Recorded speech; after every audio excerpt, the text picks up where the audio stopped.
Hello everyone, welcome to जेनिक। मेरा नाम है अनूप तिवारी और आज इस फ्लूइड मैकेनिक्स के लास्ट लेक्चर में, जो कि हमारा 30 डेज एंड 40 मार्क्स का जो टारगेट चल रहा था, ठीक है, यहां पर हम आज का ये जो फ्लूइड मैकेनिक्स का जो हम क्रैश कोर्स कर रहे थे, जो हमने जितनी भी थ्योरी और कॉन्सेप्ट हमने पढ़ा था, ये सारा का सारा हम आज यहां पर क्या करने वाले हैं, कंप्लीट करने वाले हैं।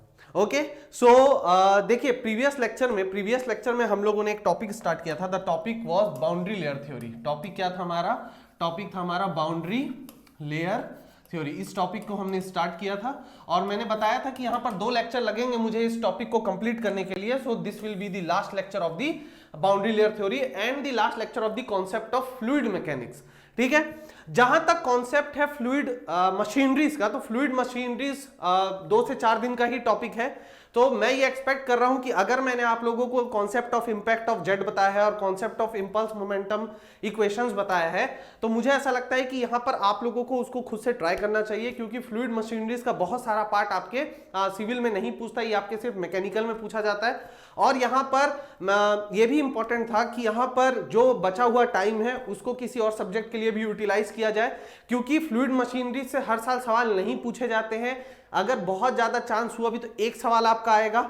लेकिन इंडस्ट्रियल इंजीनियरिंग, जो मैं नेक्स्ट सब्जेक्ट स्टार्ट करने वाला हूं, जिसकी मैंने आप लोगों से जो संडे को मैंने लाइव सेशन भी लिया था, तो वहां पर जो इंडस्ट्रियल इंजीनियरिंग की मैंने बात की थी, वहां पर डेफिनेटली वो सब्जेक्ट्स आते हैं। तो वहां पर ये जो समय है इसको यूटिलाइज करना, ये ज्यादा इंपॉर्टेंट लगा मुझे। 4 से 5 नंबर जिसमें हम स्कोर भी कर सकते हैं। ठीक है, नाउ जो बाउंड्री लेयर थ्योरी है, बाउंड्री लेयर थ्योरी भी न्यूमेरिकल पॉइंट ऑफ व्यू से बहुत अच्छा है, बट सबसे इंपॉर्टेंट मैंने बताया था कि कॉन्सेप्ट पॉइंट ऑफ व्यू से बहुत अच्छा टॉपिक है ये। ठीक है, इसमें जो न्यूमेरिकल्स पूछे जाते हैं बहुत इजी पूछे जाते हैं। कौन से न्यूमेरिकल्स यूज होंगे वो मैं बताऊंगा ही, लेकिन मैं थोड़ा सा रिवाइज करा देता हूं जो प्रीवियस लेक्चर में मैंने आपको बताया था। ठीक है, अगर आप लोगों ने मेरे बाउंड्री लेयर थ्योरी के लेक्चर को, प्रीवियस लेक्चर को अगर नहीं देखा है, तो प्लीज जाइए, डेफिनेटली उसे देखिए, उससे आपको बहुत कुछ सीखने को मिलेगा। ठीक है, मैंने आपको क्या बताया था? मैंने आप लोगों से स्टार्ट किया था कि जब भी हम किसी फ्लूइड की बात करते हैं, जो जिसमें हम जो फ्री स्ट्रीम वेलोसिटी, ठीक है, फ्री स्ट्रीम जो फ्लूइड स्ट्रीम होता है उसकी हमने बात की थी।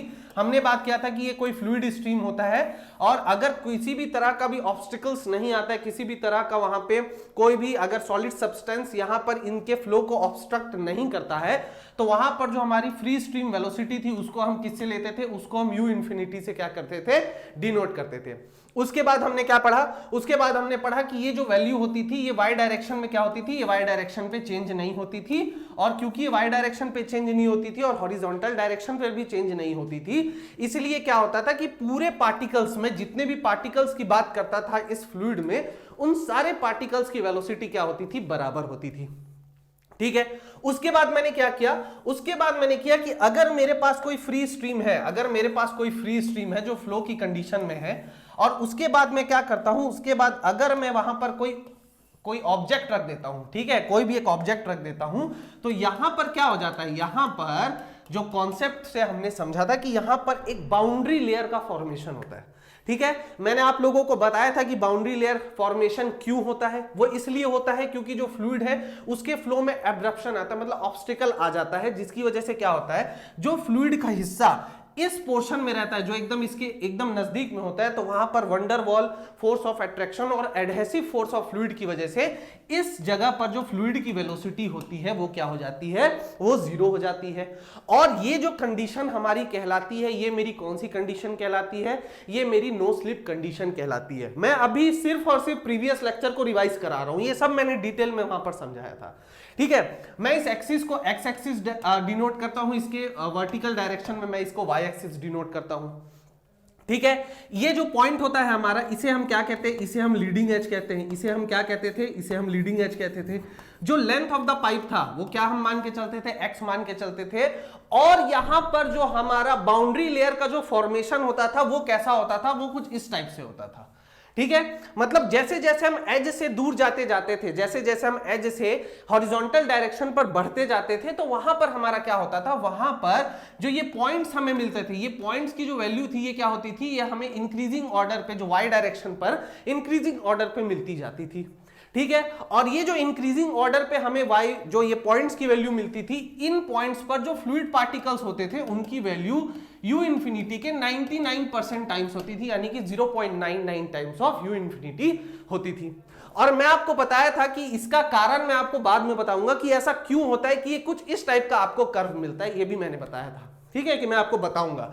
ओके, और मैंने यहां पर ये बताया था आप लोगों को कि जैसे जैसे आप इस नो स्लिप कंडीशन या फिर जहां पर आपकी वेलोसिटी ऑफ स्ट्रीम 0 होती है, वहां से आप जैसे जैसे परपेंडिकुलर डायरेक्शन पर ऊपर जाएंगे तो फ्लूइड स्ट्रीम वेलोसिटी क्या होती जाएगी, बढ़ती जाएगी और बढ़ती जाएगी, ठीक है। नाउ यहां पर मैंने यहां पर रीजन डिफाइन किया था, जब मैंने ये चीज आप लोगों को पढ़ाया था तो यहां पर मैंने 2 रीजन डिफाइन किया था।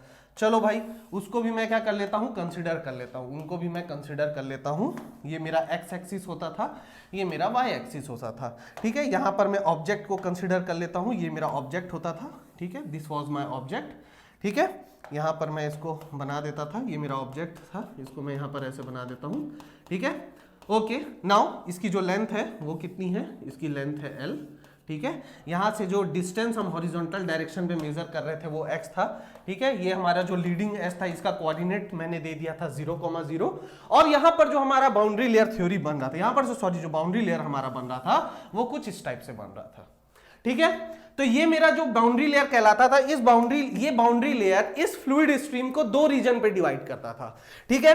एक रीजन आपका ये वाला होता था, एक ये वाला रीजन होता था आपका, जिसे हम region beyond the boundary layer कहते थे, और एक हमारा ये वाला रीजन होता था जो कि रीजन इन दी जो बाउंड्री लेयर कहलाता था, है ना, region inside the boundary layer, ठीक है। अब यहां पर मैंने आप लोगों को क्या क्या बताया था, यहां पर मैंने आप लोगों को, अगर मैं बाउंड्री लेयर यहां की बात करूं जो बियॉन्ड द रीजन की बात होती थी, तो यहां पर जो u होता था वो हमेशा u इंफिनिटी यानी कि फ्री स्ट्रीम वेलोसिटी के क्या होता था, बराबर होता था, ठीक है। पहला कंडीशन मैंने ये बताया था। दूसरा कंडीशन मैंने बताया था कि यहां पर अगर यहां पर सारे फ्लूइड पार्टिकल्स, यहां पर जो भी फ्लूइड पार्टिकल्स हैं उनकी वेलोसिटी अगर फ्री स्ट्रीम वेलोसिटी के बराबर हो जाती थी, तो वहां पर रेट ऑफ शियर स्ट्रेन की वैल्यू कितनी हो जाती थी friends, rate of shear strain की वैल्यू 0 हो जाती थी, जिसकी वजह से शियर स्ट्रेस की वैल्यू मेरी कितनी आ जाती थी, 0 आ जाती थी, और वहां पर जो विस्कस फोर्स की भी वैल्यू होती थी वो क्या हो जाती थी, 0 हो जाती थी, ठीक है। ये रहा था मेरा पहला चीज। अब यहां पर अगर मैं फ्लूइड को इनकंप्रेसिबल मान के चलता था, यहां पर मैं अगर फ्लूइड को इनकंप्रेसिबल मान के चलता था, तो इनकंप्रेसिबल के लिए तो दोनों रीजन के लिए यहां पर रो कांस्टेंट, और यहां पर भी मैं लिख सकता था रो कांस्टेंट। तो अगर ये सारी कंडीशंस को मैं देखता था तो यहां पर मैं ये कह सकता था कि जो फ्लूइड होता है, जो बियॉन्ड दी होता है आपका, बियॉन्ड दी बाउंड्री लेयर जो होता है, उसे हम as an ideal fluid consider कर सकते हैं, ठीक है, करते नहीं है, कर सकते हैं। We can assume this as we can assume it as ideal fluid, ठीक है। इसे हम आइडियल फ्लूइड की तरह क्या कर सकते हैं, कंसीडर कर सकते हैं। नाउ मैंने आपको बहुत बार कहा है, हमेशा कहता हूं कि आइडियल फ्लूइड जैसी कोई भी चीज नहीं होती है। ऐसा नहीं है कि रेट ऑफ शियर स्ट्रेन एकदम 0 होता है, ठीक है, कुछ ना कुछ विस्कोसिटी होती है, तो रेट ऑफ शियर स्ट्रेन भी कुछ ना कुछ वैल्यू होती ही है, ठीक है। फॉर एग्जाम्पल आपने सुना होगा कि ट्रांजिशनल फ्लो में भी एक लेमिनार सब लेयर या लेमिनार सब रीजन होता है, ठीक है। नहीं भी पता है तो आप बस इतना ज्यादा सोचने की जरूरत नहीं है, बहुत डीपली में चला जा रहा था। मैं बस आपको ये बताता हूं कि यहां पर भी हम रियल फ्लूइड कंसीडर करते हैं तो कुछ ना कुछ विस्कस फोर्स होता है, but theoretical point of view के लिए हम यहां पर ये मान लेते हैं कि ये एक आइडियल फ्लूइड की तरह बिहेव करता है, ठीक है। इसके अलावा मैंने ये बोला था कि अगर यहां पर कोई भी क्या बोलते हैं, अगर ये आइडियल फ्लूइड है और यहां पर सारे पार्टिकल्स की वेलोसिटी u इंफिनिटी है, तो यहां पर कोई भी रिलेटिव वेलोसिटी नहीं होती है, ठीक है। इसका मतलब ये कि कोई भी 2 fluid particles, I am considering any 2 fluid particles, let me consider this particle और ये इसके नीचे वाला पार्टिकल को मैं कंसिडर कर लेता हूं, तो इनके बीच में कोई भी क्या होता है, ये नहीं होता है, कोई भी रिलेटिव वेलोसिटी नहीं होता। मतलब अगर इसकी वेलोसिटी u इंफिनिटी है तो इसकी वेलोसिटी भी क्या होगी, u इंफिनिटी होगी। तो अगर कोई 2 ऑब्जेक्ट है जिसका सेम डायरेक्शन में मोशन है और उनकी वेलोसिटी भी अगर सेम है, तो हमेशा याद रखिएगा कि वहां पर जो रिलेटिव वेलोसिटी की वैल्यू होती है वो 0 हो जाती है, ठीक है। नाउ रिलेटिव वेलोसिटी क्योंकि 0 थी, तो यहां पर जो फ्लूइड पार्टिकल है मोशन के दौरान अपने एक्सिस पर रोटेट नहीं होते थे, जिसकी वजह से ये जो फ्लो मेरा कहलाता था ये मेरा इररोटेशनल फ्लो भी कहलाता था। ये मेरा क्या कहलाता था? इररोटेशनल फ्लो भी कहलाता था। ठीक है, तो अगर ये मेरा इररोटेशनल फ्लो कहलाता था तो वो आइडल फ्लूइड जो कि इररोटेशनल फ्लो करता है उसे ही हम क्या कहते हैं? उसे ही हम पोटेंशियल फ्लो कहते हैं। उसे ही हम क्या कहते हैं? Potential flow. ठीक है, बहुत अच्छा कॉन्सेप्ट है ये, इसको आप लोग ध्यान रखेंगे। क्या कहा मैंने? एक ऐसा आइडियल फ्लूइड जो कि इररोटेशनल फ्लो कर रहा हो तो उस फ्लो को हम पोटेंशियल फ्लो भी क्या करते हैं? कहते हैं। ठीक है, अब यहां पर क्योंकि इतना सारा चीज है ना, यहां पर विस्कस फोर्स है, यहां पर हम आइडल फ्लूइड मान लिए हैं और यहां पर ये पोटेंशियल फ्लो है, तो हमारे न्यूमेरिकल पॉइंट ऑफ व्यू की जब मैं बात करूंगा तो मैं किस रीजन की बात करूंगा? मैं इस रीजन की बात करूंगा, यानी कि the region which lie inside the boundary layer. ठीक है, अब ये मेरा बाउंड्री लेयर है, ये बाउंड्री लेयर है, तो वो फ्लूइड जो कि इस रीजन के नीचे फ्लो हो रहा है वहां पर क्या होता है? वहां पर हमारा मेन जो क्या होता है? पूरा खेल होता है। अब कैसे होता है? क्योंकि यहां पर जो ये वेलोसिटी होती है, ये जो वेलोसिटी होती है ये u इंफिनिटी यानी कि फ्री स्ट्रीम वेलोसिटी के बराबर नहीं होती है। क्यों नहीं होती है? क्योंकि फ्री स्ट्रीम वेलोसिटी वाले फ्लूइड पार्टिकल्स कौन से हैं? फ्री स्ट्रीम वाले फ्लूइड पार्टिकल्स तो ये वाले हैं, ये वाले हैं जिनमें मैंने बाउंड्री लेयर ड्रॉ की है। इसके नीचे आप कोई भी फ्लूइड पार्टिकल को कंसीडर करेंगे तो ये सारे फ्लूइड पार्टिकल्स आपके कहां मूव हो रहे हैं? ये सारे फ्लूइड पार्टिकल्स आपके डिफरेंट वेलोसिटी से मूव हो रहे हैं, ना ही वाई डायरेक्शन। अब देखिए वाई डायरेक्शन पे भी क्या होता था? वाई डायरेक्शन पर भी इनकी वेलोसिटी इंक्रीज होती थी और एक्स डायरेक्शन पर भी इनकी वैल्यू क्या होती थी? सेम नहीं होती थी। यानी कि ये जो मेरा फ्लो है ये नॉन स्टेडी फ्लो भी रहता था, ये नॉन यूनिफॉर्म फ्लो भी रहता था। क्यों? अगर मैं 2 डायमेंशन की बात करूं, यहां पर मैं एक एक्स एक्सिस ले रहा हूं, ये वाई एक्सिस ले रहा हूं। ठीक है, जब हम फ्लूइड काइनेमेटिक्स पढ़ते थे तो फ्लूइड काइनेमेटिक्स में मैंने आप लोगों को क्या कॉन्सेप्ट पढ़ाया था? मैंने आपको स्टेडी फ्लो का कॉन्सेप्ट पढ़ाया था, मैंने आपको यूनिफॉर्म फ्लो का कॉन्सेप्ट पढ़ाया था। तो स्टेडी फ्लो में मैंने क्या कहा था कि अगर किसी फ्लूइड की प्रॉपर्टी किसी पर्टिकुलर पॉइंट पर चेंज नहीं हो रही है, ठीक है, तो वो अनस्टेडी फ्लो कहलाता है। और जब वहां पर किसी पर्टिकुलर स्पेस कोऑर्डिनेट में भी अगर उसकी वेलोसिटी चेंज नहीं हो रही है, मतलब अगर चेंज हो रही है, तो वो नॉन यूनिफॉर्म फ्लो कहलाएगा। ठीक है, अगर किसी स्पेस कोऑर्डिनेट पर वेलोसिटी चेंज हो रही है तो ओके। सो यहां पर हमने क्या किया? यहां पर आप देख सकते हैं यहां पर जो फ्लूइड की वेलोसिटी है वो सारे पॉइंट्स पे क्या है? डिफरेंट है। ठीक है, तो अगर वो सारे पॉइंट पे डिफरेंट है तो मैं ये लिख सकता हूं कि यहां पर du by dy भी कुछ वैल्यू एग्जिस्ट करेगा, यानी कि उसकी वैल्यू 0 नहीं होगी। और फ्लूइड की क्योंकि कुछ विस्कोसिटी है तो यहां पर टाउ भी नॉन जीरो होगा। अगर टाउ यहां पे नॉन जीरो होगा तो यहां पर कुछ विस्कस फोर्स भी आएगा। ठीक है, विस्कस फोर्स हमने पढ़ा है ना, विस्कस फोर्स क्या होता है? विस्कस फोर्स होता है mu du by dy into area. ठीक है, अब इस एरिया की भी हम बात करेंगे, इस एरिया की भी हम बात करेंगे। सबसे पहले तो समझ लीजिए कि जो मैंने प्रीवियस लेक्चर में बताया था, ठीक है, उसके बाद हमने क्या पढ़ा था कि भाई यहां पे रोटेशनल फ्लो होता है। क्यों रोटेशनल फ्लो होता है? क्योंकि फ्लूइड पार्टिकल्स की वेलोसिटी अलग अलग है। तो फ्लूइड पार्टिकल्स की अगर मैं बात करूं उनके रिलेटिव पार्टिकल्स के, ठीक है, अगर मैं एक फ्लूइड पार्टिकल की बात कर रहा हूं with respect to another fluid particles, तो दोनों पार्टिकल्स के बीच में रिलेटिव वेलोसिटी होती है। ठीक है, रिलेटिव वेलोसिटी होने की वजह से यहां पर जो फ्लूइड पार्टिकल्स होते हैं फ्लो के साथ साथ अपने एक्सिस के अबाउट रोटेट भी करते हैं। और इसी रोटेशन की वजह से क्या होता है? इसी रोटेशन की वजह से ये जो फ्लो कहला जाता है मेरा रोटेशनल फ्लो कहला जाता है। ये सारी चीजें हमने कहां डिस्कस की थी? ये सारी चीजें हमने प्रीवियस लेक्चर में डिस्कस किया था। ठीक है, अब यहां पर थोड़ा सा आप लोग समझिए, यहां पर एक चीज मैं आप लोगों को समझाना चाहता हूं जो आज का लेक्चर और बहुत इंपॉर्टेंट है। ठीक है, वो ये है कि भाई ये जो मेरा बाउंड्री लेयर थ्योरी बन रहा है ये ऐसा क्यों बन रहा है? ये हमारा लीनियर क्यों नहीं बनता है? ठीक है, अगर मैं एक सॉलिड सरफेस की बात करूं, बहुत सारे स्टूडेंट्स मुझसे डाउट पूछते हैं कि सर ये लीनियर क्यों नहीं बनता है? मैं चाहे कहीं से भी इसको मेजर करूं, ठीक है, कहीं से भी मैं इसको मेजर करूं तो बराबर होना चाहिए। ठीक है, लेकिन ऐसा नहीं होता है। लीडिंग एज से आपकी बाउंड्री लेयर का जो पार्टिकल्स है जहां पर u की value 0.99 times of u velocity हो जाती है, ये इस कैरेक्टरिस्टिक्स को शो क्यों करता है? तो यहां पर मैं इसका कारण आप लोगों को बता देता हूं। ठीक है, इसके लिए अलग से आप लोग डायग्राम बनाइएगा और वो क्या होता है देखिए, समझिएगा थोड़ा। ठीक है, ये आपका एक्सिस है, दिस इज द एक्सिस। ठीक है, ये आपका एक्सिस है। यहां पर मैं अपना वो बना देता हूं, ऑब्जेक्ट बना देता हूं, दिस इज माय ऑब्जेक्ट, ठीक है, ये मेरा क्या है, ये मेरा ऑब्जेक्ट है, ओके।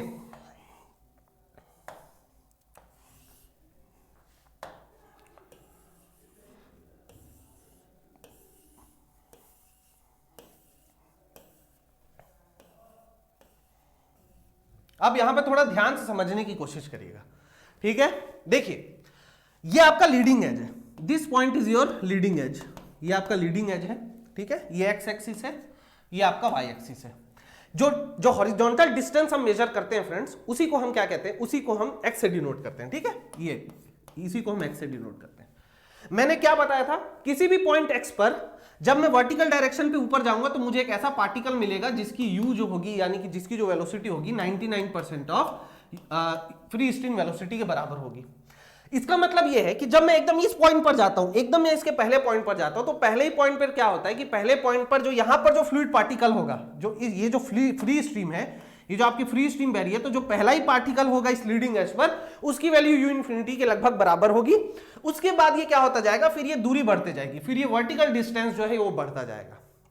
अब ऐसा क्यों होता है, साइंटिफिकली ये एक्सप्लेनेशन दिया गया है, देखिए ये मेरा एक्सप्लेनेशन नहीं है, ये साइंटिफिकली ऐसा एक्सप्लेनेशन ये दिया गया है कि यहां पर क्या होता है कि जब ये फ्री स्ट्रीम फ्लो होता है तो यहां पर कुछ मास फ्लो रेट होता है। मास फ्लो रेट, क्या कहा मैंने, मास फ्लो रेट, मास फ्लो रेट, ठीक है, यहां पर मास फ्लो रेट होता है। मास फ्लो रेट को हम किससे डिनोट करते हैं, एम डॉट से डिनोट करते हैं, ठीक है।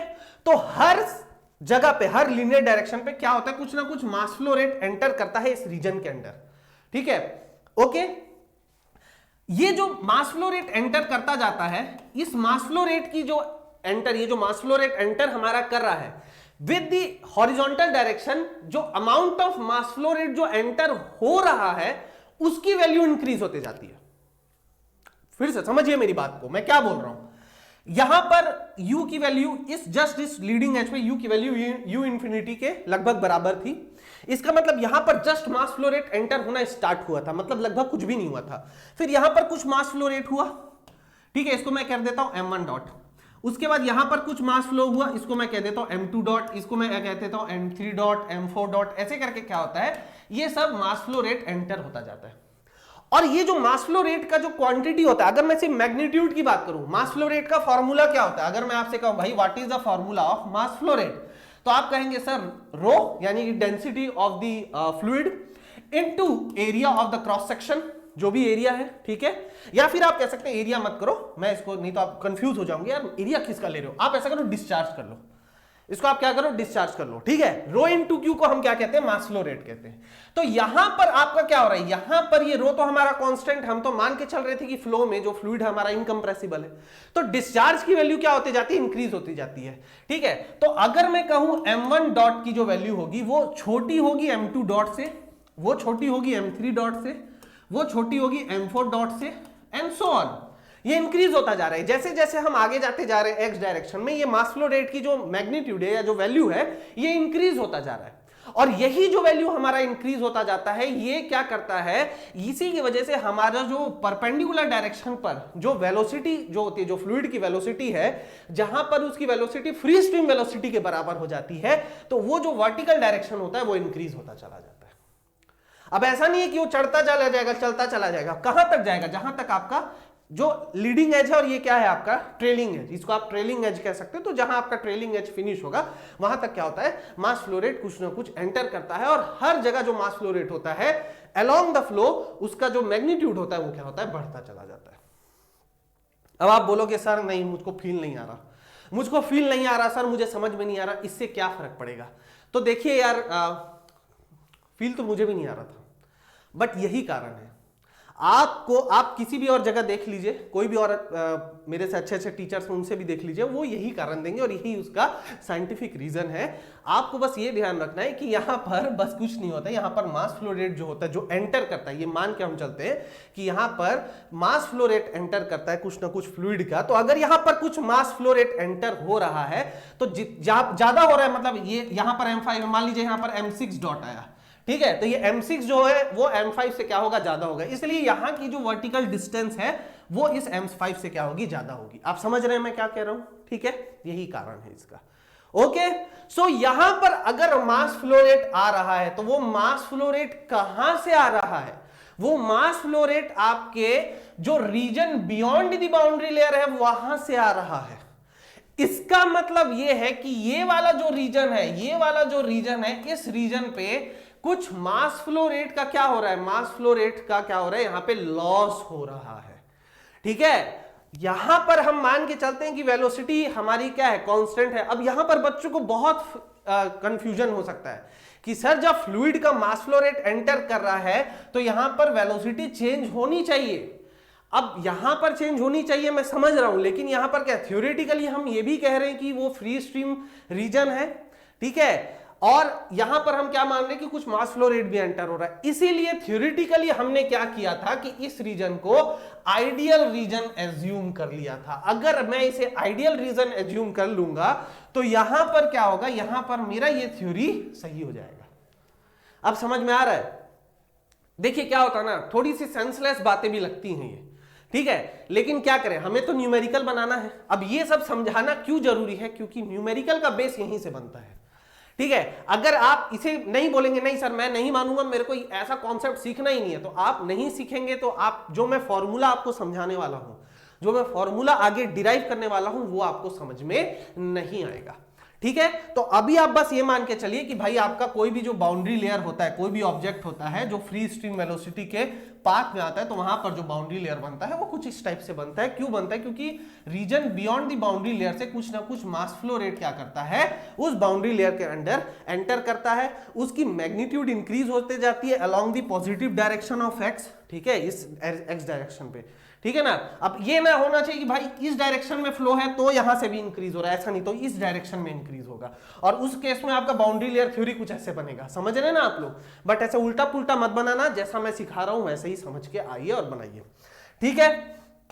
चलो भाई, तो ये कारण भी मैंने आपको बता दिया, ठीक है, बट ये कारण इतना इंपॉर्टेंट नहीं है जितना मैं अगला जो चीज बताने वाला हूं वो इंपॉर्टेंट है, ठीक है। चलो भाई, अब समझते हैं आगे का टॉपिक। चलो, यहां पर मैंने फिर से वो एक्सिस बना दिया, ठीक है, ये इंपॉर्टेंट है फ्रेंड, जो भी मैं पढ़ा रहा हूं ना वो सब इंपॉर्टेंट है, ठीक है। यहां पर मैं आप लोगों का बाउंड्री बना देता हूं। यहां पर आपका ये सरफेस बाउंड्री बन गया, आपका ये आपका बाउंड्री बन गया, ये आपका ऑब्जेक्ट है, ठीक है। ये हमेशा टेढ़ा हो जाता है मुझसे, कोई बात नहीं, आप लोग समझदार हैं, आप लोग समझदार हैं तो आप लोगों को ये समझ में आ जाना चाहिए। ओके, चलिए, अब यहां पर एक चीज हमेशा ध्यान रखिएगा, यहां पर अब मैं 2-3 चीजें आप लोगों को बताने वाला हूं।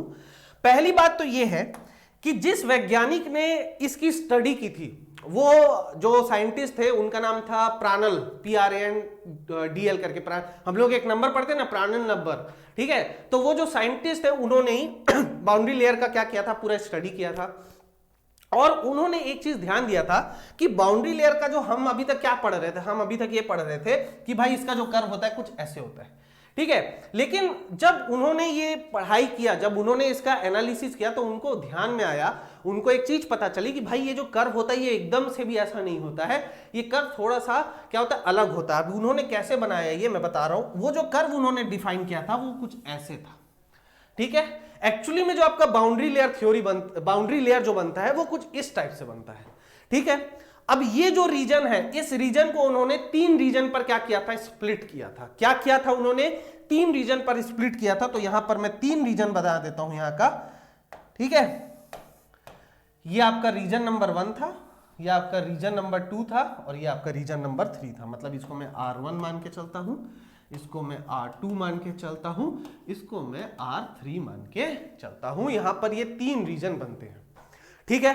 अब थोड़ा समझिएगा क्या क्या बन रहा है। ये मैं एक्स एक्सिस मान ले रहा हूं, ये मैं वाई एक्सिस मान ले रहा हूं, ये सब आप ड्राइंग करेंगे, ये इंपॉर्टेंट है। अच्छा, ये जो डिस्टेंस हम मेजर करते हैं, इसको हम किससे मेजर करते हैं? एक्स से मेजर करते हैं, ओके।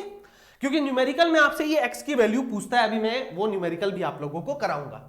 अच्छा, यहां पर अगर मैं मान के चलूं कि ये जो सॉलिड सरफेस है ये आपका क्या है, प्लेट है, ये आपका क्या है, प्लेट है, क्योंकि हम जो विस्कस फ्लो पढ़ते हैं, विस्कस फ्लो हम पाइप्स के लिए पढ़ते हैं और हम क्या पढ़ते हैं, प्लेट्स के लिए पढ़ते हैं, ठीक है। सो यहां पर हमने एक टर्म डिफाइन किया था, ठीक है, यहां पर हमने एक टर्म डिफाइन किया था जिसका टर्म हमने लिखा था रेनॉल्ड्स नंबर, और जब हमने इसको डिराइव किया था तो यहां पर मैंने लिखा था कि Reynolds number is the ratio of inertia force divided by the viscous force. Inertia force की वैल्यू जो थी रो ए वी स्क्वायर आई थी आप लोगों की, और विस्कस फोर्स की जो वैल्यू आई थी वो आप लोगों की mu V A by L I थी, ठीक है। आई होप आप लोगों को याद होगा अगर आपने मेरा लेक्चर देखा है तो जब मैं इसको यहां पुट करता था तो रेनॉल्ड्स नंबर की जो वैल्यू आती थी वो आती थी रो वी एल बाय म्यू, ठीक है, ये आपकी क्या आती थी, ये आपकी वैल्यू आती थी, ठीक है।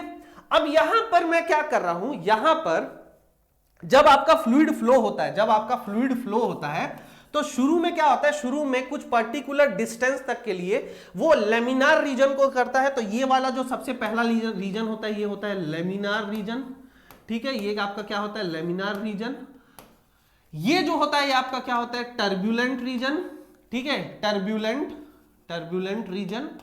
और जो यहां पर ये जो दूसरा वाला रीजन होता है ये आपका होता है ट्रांजिशन रीजन, ये आपका क्या होता है, ट्रांजिशन रीजन भी कह सकते हैं या ट्रांजिशन फेज भी आप कह सकते हैं, ठीक है। अब यहां पर क्या होता है मैं आपको बताता हूं, जो रेनॉल्ड्स नंबर की वैल्यू होती है इस पॉइंट पर जो रेनॉल्ड्स नंबर की वैल्यू होती है उसकी वैल्यू होती है 3 × 10⁵, ठीक है। इसका मतलब यह है कि x की वो वैल्यू, यहां पर l की जगह क्या होगा, यहां पर l की जगह हम हॉरिजॉन्टल डिस्टेंस में किस पैरामीटर पे मेजर कर रहे हैं, हम x पे मेजर कर रहे हैं, यानी कि x की वो वैल्यू, ठीक है, इस लेंथ में x की वो वैल्यू जहां पर आपका जो लेमिनार है वो टर्बुलेंट में, जो लेमिनार रीजन है वो आपका टर्बुलेंट रीजन में कन्वर्ट होना स्टार्ट हो जाए, उसी पॉइंट को हम क्या कहते हैं, उसी पॉइंट पर हम रेनॉल्ड्स नंबर की वैल्यू को 3 × 10⁵ से डिनोट करते हैं।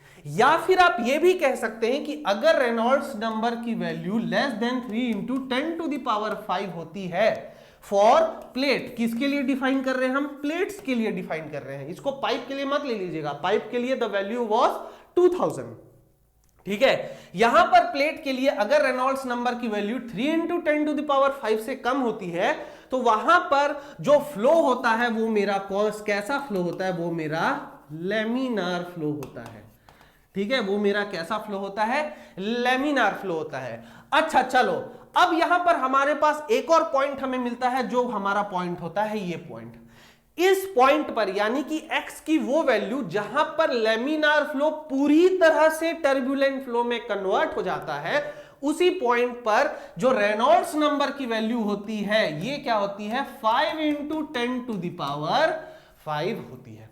यानी कि मैं कह सकता हूं कि अगर आपके रेनॉल्ड्स नंबर फॉर प्लेट, इसकी वैल्यू अगर ग्रेटर देन 5 × 10⁵ है, ठीक है, इसका मतलब आपका लेमिनार फ्लो पूरी तरह से टर्बुलेंट फ्लो पर कन्वर्ट हो चुका है, ठीक है। क्या हो चुका है, यहां पर जो फ्लो हो जाएगा, यहां पर जो फ्लो हो जाता है वो आपका क्या हो जाता है, टर्बुलेंट फ्लो कहलाता है। यहां पर जो फ्लो आपका कहलाता है वो आपका टर्बुलेंट फ्लो कहलाता है। तो बहुत ध्यान से समझिएगा, यहां पर क्या हो रहा है, यहां पर इस दूरी पर आपका लेमिनार टर्बुलेंट में कन्वर्ट होना स्टार्ट हुआ है, और इस पॉइंट पर आपका लेमिनार फ्लो पूरी तरह से टर्बुलेंट फ्लो पर कन्वर्ट हो चुका है, ठीक है। अब आपका बचा ये रीजन, ठीक है, ये वाला रीजन का मतलब क्या है कि इस रीजन पर आपके जो रेनॉल्ड्स नंबर की वैल्यू होगी वो आपकी ग्रेटर देन 3 × 10⁵ होगी, बट लेस देन क्या होगी, 5 × 10⁵। यही होगा कि नहीं होगा, यही होगा। तो ये वाला जो रीजन कहलाता है ये मेरा ट्रांजिशन रीजन कहलाता है। ट्रांजिशन रीजन मतलब ऐसा रीजन जहां पर जो टर्बुलेंट फ्लो है वो, जो लेमिनार फ्लो है वो टर्बुलेंट में कन्वर्ट हो रही है, हो नहीं चुकी है, पूरी तरह से हो रही है, ठीक है। ओके, समझ में आया। तो ये चीजें भी आपको ध्यान रखनी है। तो यहां पर आपको क्या ध्यान रखना है कि अगर रेनॉल्ड्स नंबर की value 3 into 10 to the power 5 से कम है तो वो लेमिनार फ्लो है, अगर 5 इंटू 10 टू द पावर 5 से ज्यादा है तो वो क्या है, वो मेरी टर्बुलेंट फ्लो है। ठीक है, चलिए, तो इस वैल्यूज को आप क्या करेंगे, इस वैल्यू को आप याद रखेंगे। ओके, अब यहां पर एक कॉन्सेप्ट आता है बाउंड्री लेयर थिकनेस का। ठीक है, यहां पर एक कॉन्सेप्ट आता है boundary layer thickness, boundary layer thickness. ठीक है, चलिए भाई इसको समझते हैं, ये बाउंड्री लेयर थिकनेस क्या है। बाउंड्री लेयर थिकनेस, ठीक है, देखिए बहुत इजी है, ये बहुत इजी है। फिर से मैं उसी चीज को बना देता हूं। ये क्या है कि ये जो टॉपिक है इसमें डायग्राम बहुत बार बनाना पड़ता है, इसमें ये डायग्राम बहुत बार बनाना पड़ता है और ये जरूरी भी है। ठीक है, जरूरी है इसलिए बनाते हैं क्योंकि अगर मैं एक ही डायग्राम पर सब बनाने लग जाऊंगा तो यहां पर आपसे बहुत ज्यादा मिस्टेक हो सकता है। ठीक है, तो यहां पर क्या है, यहां पर मेरे पास एक ऑब्जेक्ट रहता है। ठीक है, यहां पर मेरा बाउंड्री लेयर इस तरह से कुछ बनता है। अब बाउंड्री लेयर थिकनेस क्या होते हैं, देखिए बाउंड्री लेयर थिकनेस को हम डेल से डिनोट करते हैं। ठीक है, ये हमारा एक्स एक्सिस होता है, एक्स एक्सिस, और ये मेरा क्या होता है, ये मेरा वाई एक्सिस होता है। ठीक है, नाउ थोड़ा ध्यान से समझेंगे यहां पर क्या हो रहा है। मान लीजिए कि मैंने कोई भी एक रैंडम पॉइंट लिया, मान लीजिए कोई भी मैंने एक रैंडम पॉइंट लिया और वो रैंडम पॉइंट की जो दूरी है मान लीजिए पॉइंट नंबर 1 है। ठीक है, तो इस पॉइंट 1 की जो दूरी है इस लीडिंग एज से कितना है, x है। ठीक है, इस लीडिंग एज से कितना है, x है। अब यहां से मैं परपेंडिकुलर डायरेक्शन पर जाता हूं।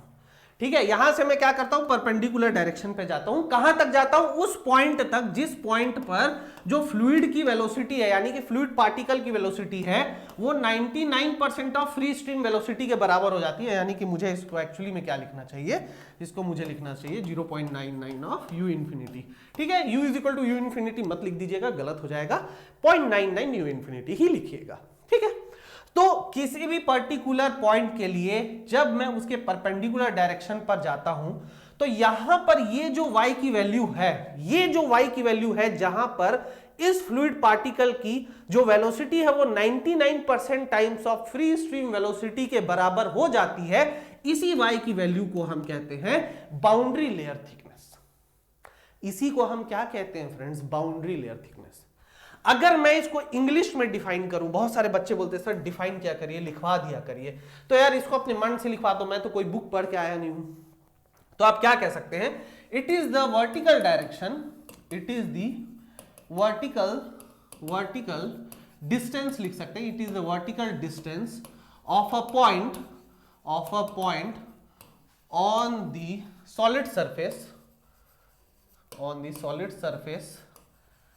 such that at delta यानी कि at boundary layer thickness the velocity of the fluid particle, the velocity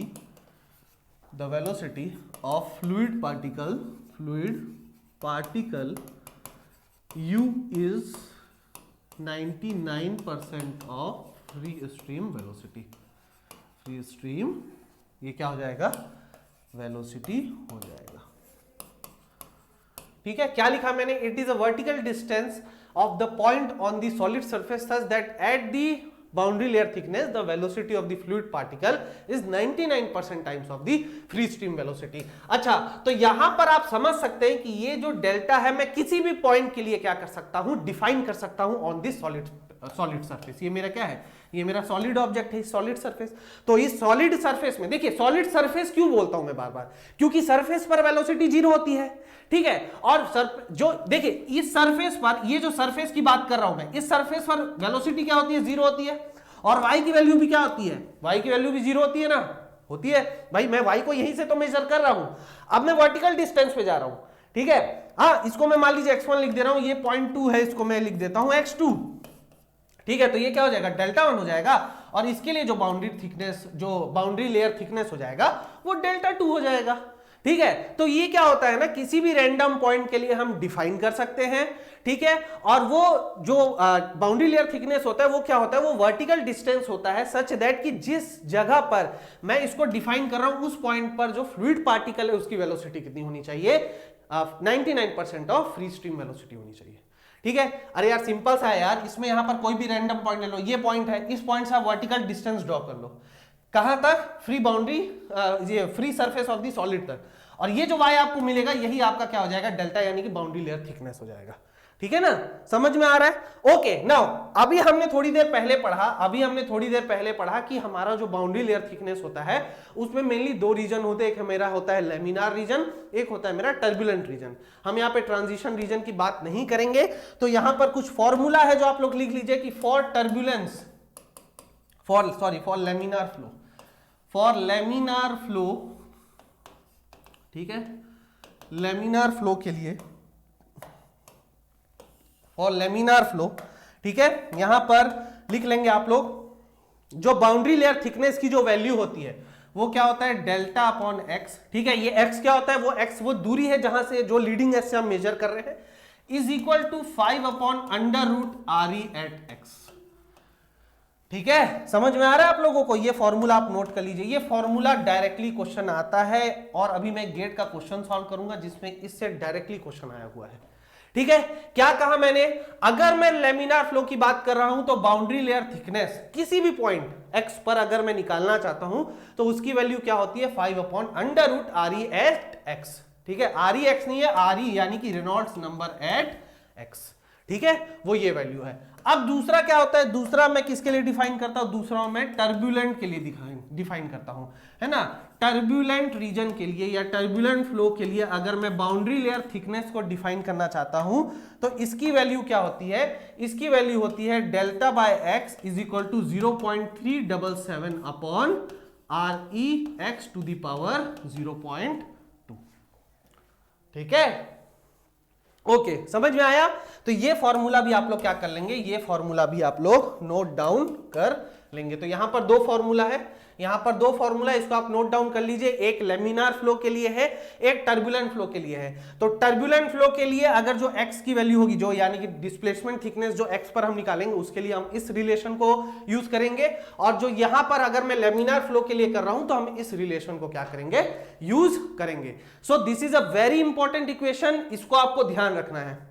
अब यहां से सवाल कैसे पूछे जाते हैं, भाई ये तो फॉर्मूला हमने पढ़ लिया, ये फॉर्मूला तो हमने पढ़ लिया, तो भाई फॉर्मूला जो हमने पढ़ा इससे सवाल किस टाइप से आएंगे, तो भाई या तो आपसे न्यूमेरिकल पूछ लेगा, या तो आपको इससे रिलेटेड क्या करेगा, या तो आपको इससे रिलेटेड न्यूमेरिकल पूछ लेगा, या तो आपको इससे रिलेटेड क्या करेगा, रिलेशन पूछेगा। क्या रिलेशन पूछेगा, ये पूछेगा कि भाई यहां पर जो डेल्टा होता है वो एक्स से कैसे होता है, कितना मतलब डायरेक्टली प्रोपोर्शनल कैसे होता है। फॉर एग्जांपल मैं अगर आपसे पूछूं तो यहां पर मैं बोलूंगा कि भाई लेमिनार फ्लो के लिए जो आपका बाउंड्री लेयर थिकनेस होता है वो एक्स से कैसे रिलेट होता है ना। अब यहां पर मैंने आपको चार ऑप्शन दे दिए कि delta is directly proportional to x to the power 1/2, delta is directly proportional to x to the power 1/3, delta is directly proportional to x to the power 1/4, या फिर मैंने कर दिया नन ऑफ दिस। ठीक है, नोटा कहते हैं ना, जब हम नोटा दबाते किसी को भी नहीं वोट करेंगे वाला, तो नन ऑफ दिस। ठीक है, तो यहां पर थोड़ा ध्यान से देखिए, यहां पर मैंने क्या किया, रेनॉल्ड्स नंबर क्या होता है, रेनॉल्ड्स नंबर होता है रो वी एक्स बाय म्यू। ठीक है, अब यहां पर अगर आप लोग इसको अंडर रूट कर रहे हैं तो यहां पर x की पावर कितनी है, यहां पर x की पावर 1/2 है। ठीक है, तो यहां पर अगर मैं लिखूं कि डेल्टा बाय एक्स, ठीक है, is directly proportional to 5 upon x to the power 1/2, लिख सकता हूं कि नहीं लिख सकता हूं, ऐसे क्वेश्चन आए हैं, इसीलिए आप इसको ध्यान दीजिए। ओके, सो यहां पर मैं क्या लिख सकता हूं, मैं लिख सकता हूं delta by x is directly proportional to 1 upon x to the power 1/2, क्योंकि 5 भी एक क्या है, कांस्टेंट है, तो हम कांस्टेंट को हटा सकते हैं। ठीक है, तो इसको मैं क्या लिख सकता हूं, इसको मैं लिख सकता हूं delta is directly proportional to x upon x to the power 1/2, तो ये वैल्यू क्या आ जाएगी, delta is directly proportional to x to the power 1/2। तो यहां पर जो करेक्ट आंसर हो जाएगा वो क्या हो जाएगा, ऑप्शन नंबर ए। ठीक है, सो यहां पर आप ध्यान दीजिएगा कि लेमिनार फ्लो के लिए जो आपका बाउंड्री लेयर थिकनेस होता है, वो बाउंड्री लेयर थिकनेस जो होता है एक्स की पावर 1/2 से क्या होता है, डायरेक्टली प्रोपोर्शनल होता है। ठीक है, चलो भाई, अगर मैं आपसे कहूं, चलो मैं कहूंगा नहीं, अब मैं आपसे पूछूंगा, मैं आपसे पूछूंगा कि भाई जिस तरह से लेमिनार फ्लो के लिए आपका boundary layer thickness directly proportional होता है अंडर रूट एक्स के, तो आप लोग मुझे कमेंट सेक्शन में लिख के बताना। मुझे पता है 2-3 लड़के हैं जो कमेंट करेंगे मुझे, तो आप लोगों का काम है कि बताओ कि भाई इस केस में जो डेल्टा है वो एक्स की कितनी पावर पे क्या कर रहा है, डिपेंड कर रहा है। तो यहां पर अगर मेरे पास ये n है तो please give me the value of n in the comment section. आपको क्या करना है, n की वैल्यू कमेंट सेक्शन में लिखना है। तो आप क्या करें, मान लीजिए कि n की वैल्यू है 0.6, तो आप लिख देंगे sir n is equal to 0.6। ठीक है, आपके सारे कमेंट में एक एक लाइक होते हैं, वो लाइक मैं ही करता हूं। ठीक है, चाहे आप मुझे कोई डाउट पूछें, या चाहे आप मुझसे कुछ बातें करें, या चाहे आप मुझे क्रिटिसाइज करें, आप कुछ भी करते हैं ना फ्रेंड्स, मुझे अच्छा लगता है क्योंकि आप मेरे साथ इन्वॉल्व होते हैं। तो जब आप मेरे साथ इन्वॉल्व होते हैं ना तो मुझे बहुत खुशी होती है। कोई स्टूडेंट मुझे क्रिटिसाइज भी करता है ना तो मुझे बहुत खुशी होती है, क्योंकि वो मेरे वीडियो लेक्चर को कम से कम देख तो रहा है। ठीक है, उसको लग रहा है कि हाँ ये टीचर मेरे कमेंट का जवाब देगा। ठीक है, देखिए क्रिटिसाइज इज गुड, बदतमीजी मत करिएगा, गाली गलौज मत करिएगा। इसके अलावा अगर आपको मेरे टीचिंग का स्टाइल अच्छा नहीं लगता है, अगर आपको मेरे टीचिंग का स्टाइल एकदम घटिया लगता है, आप लोग बिल्कुल कमेंट सेक्शन में लिख सकते हैं कि sir you are the worst teacher I have ever seen on YouTube. बिल्कुल आप लिख सकते हैं, कोई प्रॉब्लम नहीं है। ठीक है, बट हाँ पर्सनल नहीं होना है। ठीक है, क्योंकि मैं आपको नहीं जानता, आप मुझे पर्सनली नहीं जानते, तो प्लीज कभी पर्सनल मत होइएगा। ठीक है, कमेंट सेक्शन कमेंट जरूर करिएगा। ठीक है, कि यहां पर जो n की वैल्यू होगी what will be the value of n। Okay, चलो भाई एक न्यूमेरिकल बना लें, एक न्यूमेरिकल बना लेते हैं, एक अच्छा न्यूमेरिकल बना लेते हैं। अब हमने पढ़ तो लिया यार, न्यूमेरिकल तो बनाना चाहिए। चलो भाई, ये हमारे पास एक न्यूमेरिकल है। आज का लेक्चर थोड़ा लेंदी है, कोई बात नहीं, इंपॉर्टेंट भी है। कि देखिए क्या लिखा है, अ स्मूथ फ्लैट प्लेट। ठीक है, फ्लैट प्लेट की बात हो गई, फ्लैट प्लेट की बात हो गई। चलिए, with a sharp leading edge, बहुत बढ़िया बात है, leading edge is placed along a free stream of water flowing at 3 metre पर सेकंड। अब यहां पर ध्यान से समझिए, इस लाइन को पढ़िए, फ्री स्ट्रीम ऑफ वाटर दे दिया है आपको, वाटर। अब यहां पर वाटर दे दिया है तो वाटर, ठीक है, वाटर कैसा होता है, वाटर एक इनकंप्रेसिबल फ्लूइड होता है। ठीक है, इनकंप्रेसिबल फ्लूइड होता है। वो फ्री स्ट्रीम पर जब ट्रेवल कर रहा है तो उसकी वेलोसिटी 3 मीटर पर सेकंड, यानी कि u इंफिनिटी की आपको वैल्यू दे दी गई है 3 मीटर पर सेकंड। उसके बाद क्या बोल रहा है, calculate the distance from the leading edge. आपको लीडिंग एज से वो डिस्टेंस निकालना है, यहां की x की वैल्यू वो आपसे पूछ रहा है, and the boundary layer thickness. ठीक है, यानी कि डेल्टा की वैल्यू पूछ रहा है, डेल्टा की वैल्यू पूछ रहा है और x की वैल्यू पूछ रहा है। यहां पे डेल्टा और x की वैल्यू पूछ रहा है, where the transition from laminar to turbulent commences. इसका मतलब एक ये सेंटेंस है, and where it completely becomes turbulent. वो ये बोल रहा है कि मेरे पास एक सॉलिड प्लेट है और सॉलिड प्लेट के ऊपर से कौन सी फ्लूइड फ्लो हो रही है, वाटर फ्लो हो रही है। चलो भाई मैं डायग्राम ही बता देता हूं, डायग्राम ही बता देता हूं। ये आपके पास ऑब्जेक्ट है, ठीक है, ये आपके पास वही प्लेट है, ये प्लेट है आप लोग के पास। बहुत अच्छा क्वेश्चन है, ठीक है, छोटा क्वेश्चन है बट यहां पर सीखने को मिल जाएगा आपको, that is not an issue. ठीक है, चलो यहां पर ये जो वैल्यू है ये आपका x है, ठीक है, और यहां पर जो ये वर्टिकल डिस्टेंस है ये आपका कैसा है, y है। ठीक है, अब यहां पर मेरे पास कुछ बाउंड्री लेयर बन रहा होगा, ये मेरी बाउंड्री लेयर है। ठीक है, अब इस बाउंड्री लेयर में ये बोल रहा है कि यहां पर जो फ्लूइड मेरा फ्लो कर रहा है, the fluid which is flowing, this is, ये कौन सा फ्लूइड है, ये आपका है वाटर, ये आपका क्या है, वाटर।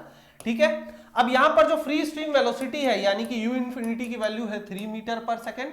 आपको यहां से ये लीडिंग एज है, लीडिंग एज से जो ये दूरी हम जो लेते हैं, ये जो दूरी हम मेजर करते हैं, इसी को हम क्या कहते हैं, x करते हैं। ये लेंथ मेरी कितनी है, ये लेंथ मेरी l है, okay, x axis, and this is y axis. अब यहां पर मुझे x की वैल्यू निकालनी है और डिस्प्लेसमेंट थिकनेस की वैल्यू निकालनी है। कहां पर, थोड़ा ऊपर क्वेश्चन में देखिए, where the transition from laminar to turbulent commences. Commences की मतलब होता है स्टार्ट होना। तो मैंने आपको बताया था कि कौन सा ऐसा पॉइंट होता है जहां पर आपका जो लेमिनार फ्लो है वो टर्बुलेंट में कन्वर्ट होता है, तो वो आपका मान लीजिए कि ये वाला जगह है, तो ये आपका क्या होगा, यही वाला जगह है। तो यहां पर जो रेनॉल्ड्स नंबर की वैल्यू है ये कितनी हो जाएगी, 3 × 10⁵ हो जाएगी। और दूसरा आपसे बोला है कि वहां पर एक ऐसा x की वैल्यू निकालिए जहां पर वो कंप्लीटली टर्बुलेंट हो जाता है। तो आपको क्या करना है, मैं समझा देता हूं यहां पर, ठीक है। यहां पर आपके पास 2 पॉइंट है, यहां पर आपके पास 2 पॉइंट है। तो एक आपका हो गया x1, ये आपका हो गया x1 और ये आपका हो गया x2, ठीक है। ये आपका हो गया del 1, ठीक है, और ये आपका हो गया del 2, ठीक है। ठीक है, तो आपको x1 x2 निकालना है, आपको del 1 del 2 निकालना है। और आपके पास क्या नॉलेज है, आपके पास ये नॉलेज है कि भाई जब कमेंस होता है, जब आपका लेमिनार टर्बुलेंट पे जब कन्वर्ट होना स्टार्ट होता है तो वहां पर रेनॉल्ड्स नंबर की वैल्यू कितनी होती है, यानी कि Reynolds number at x1 will be 3 into 10 to the power 5 और रेनॉल्ड्स नंबर एट x2 जहां पे वो कंप्लीटली कन्वर्ट हो चुका है, कहां लिखा है ना यहाँ पे, where it completely becomes turbulent. तो वो कौन सा रीजन होगा, वो वाला रीजन होगा जहां पे रेनॉल्ड्स नंबर की value 5 into 10 to the power क्या हो जाएगी, 5 हो जाएगी। ठीक है जी, बढ़िया है ना, समझ में आ रहा है। चलो आगे बढ़े। तो यहां पर आपके पास फॉर्मूला क्या है, फॉर्मूला क्या होता है रेनॉल्ड्स नंबर का, rho V X by mu. ठीक है, तो मैं R E at x1 is equal to rho V x1 by mu लिख सकता हूं। यहां पर क्या वैल्यू है 3 इंटू 10 टू द पावर 5, ये हमको पता है। यहां पर वाटर है, फ्लूइड जो है हमारा पानी है, ठीक है। तो रो की वैल्यू क्या हो जाएगी, यहां पर रो की वैल्यू यहां पर हो जाएगी 1000, ठीक है। अब यहां पर जो ये v लेते हैं हम, यहां पर जो ये v लेते हैं, अब आप बोलेंगे सर ये v कौन सी लेंगे, तो ये v हमारी u एवरेज यानी कि जो स्ट्रीम वेलोसिटी है, फ्री स्ट्रीम वेलोसिटी है, हम उसी को लेंगे।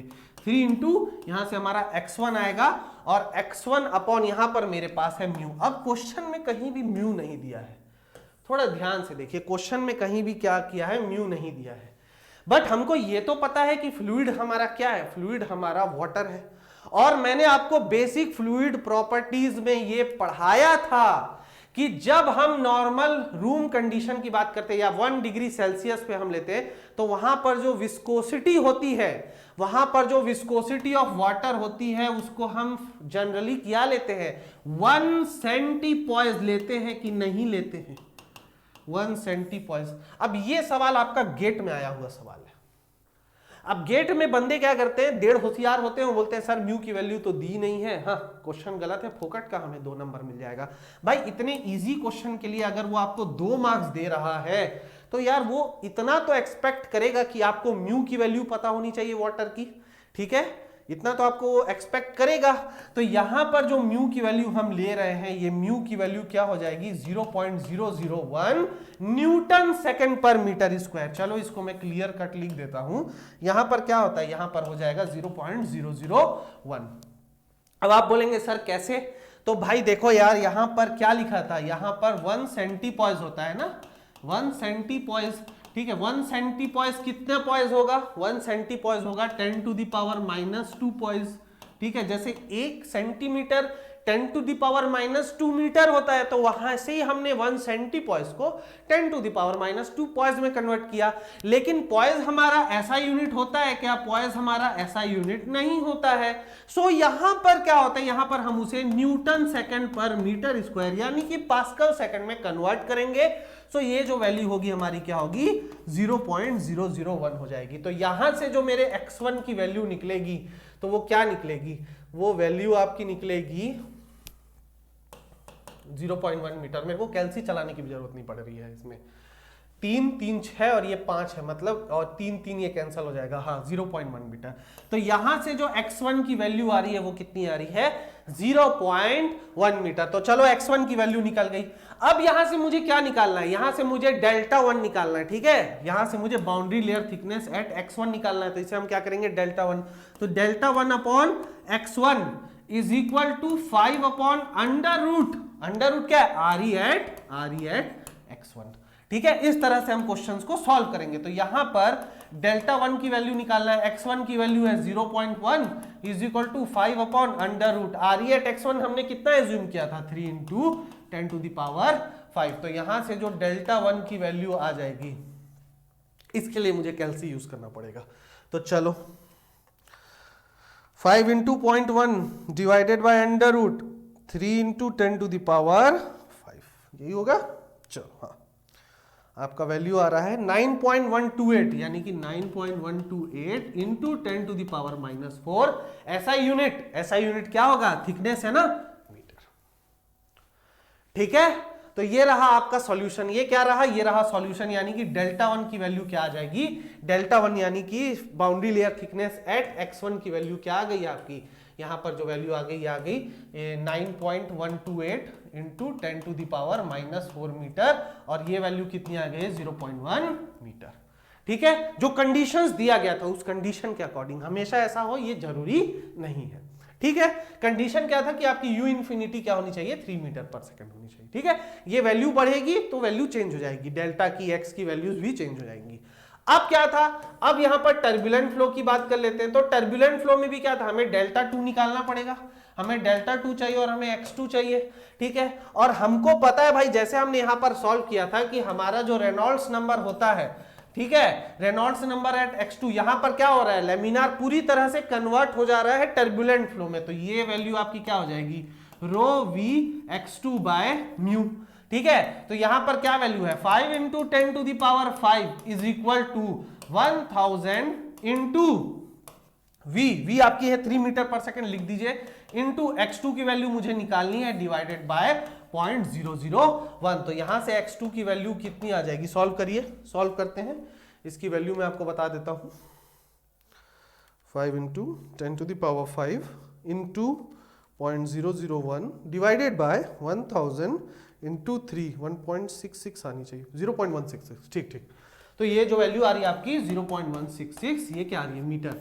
ठीक है, ये भी मीटर होगी आपकी, और यहां पर जो x1 हमने लाया था वो भी मीटर, हाँ मीटर लिखा है मैंने। ठीक है, मुझे लगा मैंने मीटर नहीं लिखा है, तो ये आपकी x2 की वैल्यू आ गई।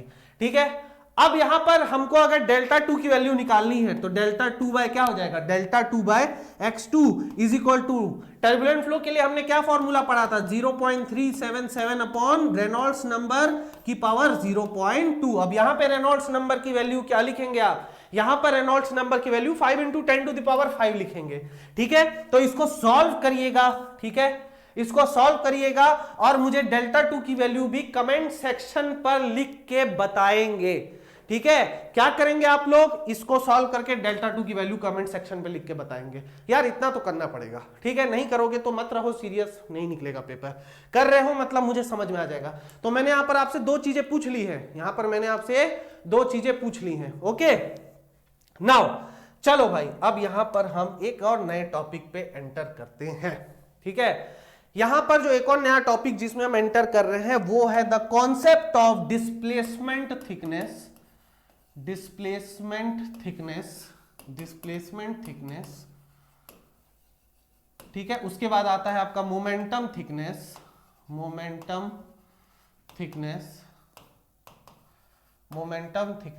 एंड जो आपका आता है एनर्जी थिकनेस। चलिए भाई समझते हैं ये क्या है। यहां पर एक नया चीज मैंने ला दिया, यहां पर 2-3 चीजें आ गई हैं आपकी कि भाई एक होता है आपका डिस्प्लेसमेंट थिकनेस, एक होता है आपका मोमेंटम थिकनेस, और एक होता है आप लोगों का एनर्जी थिकनेस। तो भाई ये सब क्या होता है, ये सब क्या होता है, कॉपी में लिख लीजिए, कॉपी में लिख लीजिए, इसको मैं समझाता हूं कि क्या होता है। चलो भाई समझते हैं इसको अच्छे से। देखिए अभी मैंने कुछ देर पहले पढ़ाया था कि जब भी आप किसी सॉलिड सरफेस की बात करते हैं और वहां पर जब आप बाउंड्री लेयर को ड्रॉ करते हैं, ठीक है, यहां पर जब आप बाउंड्री लेयर को ड्रॉ करते हैं, इसको मैं पहले बना देता हूं, इसको जब मैं बना देता हूं, ठीक है, यहां पर क्या होता है, यहां पर जो आपका बाउंड्री लेयर होता है वो कुछ इस टाइप से बनता है। और यहां पर क्या होता है कि ये बाउंड्री लेयर इस ऐसा कैरेक्टरिस्टिक्स क्यों शो करता है, क्योंकि यहां पर कुछ मास फ्लो रेट एंटर करता है। ठीक है, ये कुछ m डॉट होता है, ये क्या होता है, एंटर करता है, जिसकी वजह से ये जो परपेंडिकुलर डिस्टेंस है, ये जो परपेंडिकुलर डिस्टेंस है, ये क्या है, ये आपकी इंक्रीज होते जाती है। ठीक है, नाउ ठीक है, अब यहां पर मैंने आपको क्या बताया था कि यहां पर कुछ फ्री स्ट्रीम थी, यहां पर आपकी फ्री स्ट्रीम थी, और यहां पर आपकी वेलोसिटी चेंज हो रही थी। ठीक है, जब यहां पर ये मास फ्लो रेट क्या होता है, जब यहां पर ये एंटर करता है तो यहां पर कुछ लॉस होता है, मतलब जो फ्री स्ट्रीम में कुछ ना कुछ मास फ्लो रेट का क्या हो रहा है, लॉस हो रहा है।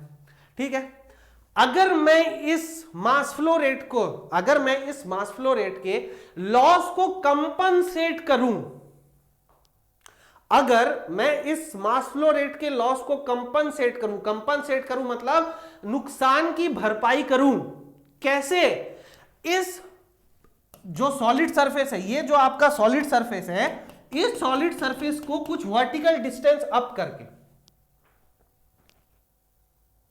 ध्यान से समझिएगा, क्या होता है जब भी आपका फ्लूइड फ्लो होता है, तो वहां पर हम तीन क्वांटिटीज को डिस्कस करते हैं। The first quantity that we discuss is the mass flow rate, the second quantity that we discuss is the momentum, and the third quantity that we discuss is the kinetic energy.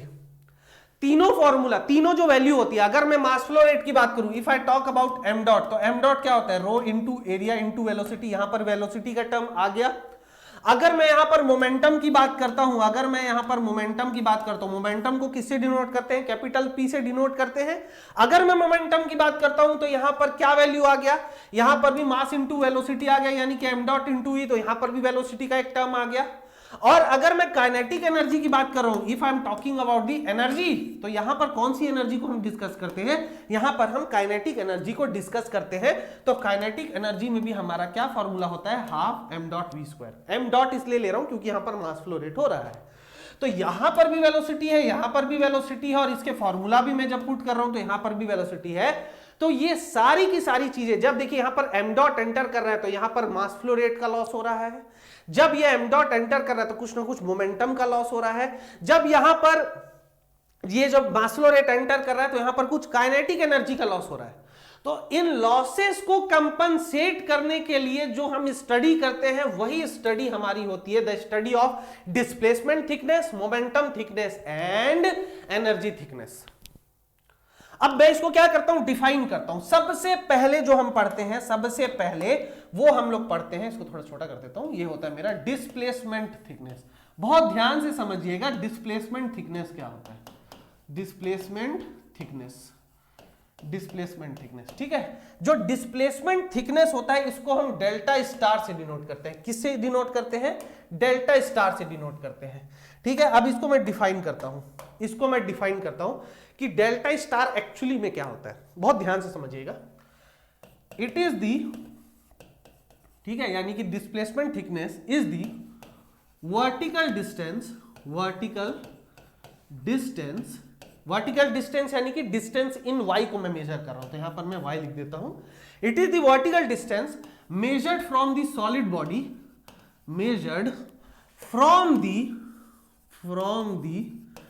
solid body such that the body must be displaced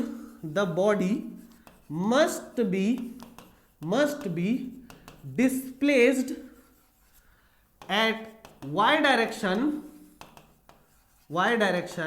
in order to compensate the loss of mass flow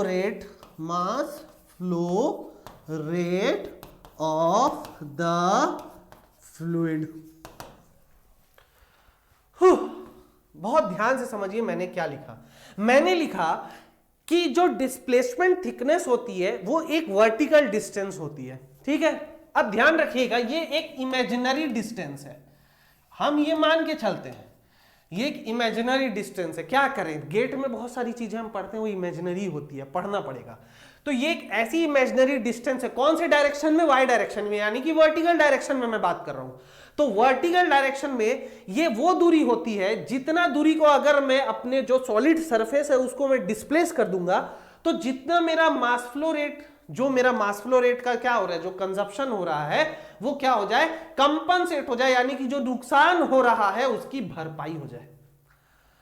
अब आप लोग बोलेंगे कि sir ये कैसे possible है, ये कैसे इमेजिनरी है, हम इसे फिजिकली समझ नहीं पा रहे हैं।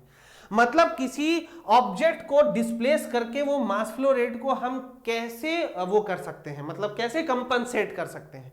तो बेटा इसका जवाब तो मुझे भी नहीं पता, क्योंकि देखिए मैं समझ रहा हूं, मैं ये समझ सकता हूं कि आप लोगों को ये समझने में दिक्कत क्यों जाती है। इसलिए जाती है। देखिए फ्लूइड का हम जो भी पढ़ते हैं ना, हम क्या करते हैं उसको फिजिकल सिग्निफिकेंस से रिलेट करते हैं, बट यहां पर ऐसा नहीं होता। यहां पर हम उसके फिजिकल सिग्निफिकेंस से रिलेट नहीं कर पाते, हम उसे इमेजिन नहीं कर पाते।